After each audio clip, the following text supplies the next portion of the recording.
ओम श्री साईराम।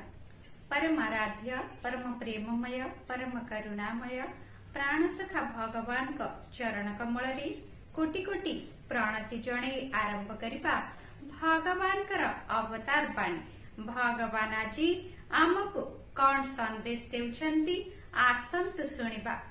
सेवा हेउछि आत्म साक्षात्कार एकमात्र मार्ग।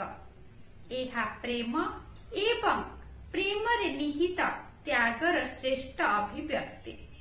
तुमको शेष निश्वास त्याग करिबा पर्यंत सेवारे निजको नियोजित करिबाको ही पड़िबो।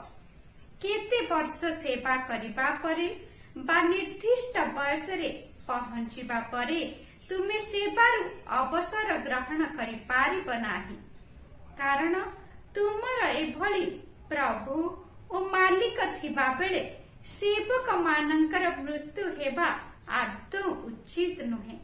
सेवक माने हेउछंती प्रभुंकर गौरव। साईंकर अस्तित्व तुम पाई ओ तुमर अस्तित्व साईंक पाई अटे। आमे परस्पर ठारू पृथक होई पारिबा नाही। शुभ सकाळ। आपणकर दिनटी मंगलमय हेउ। जय साईराम।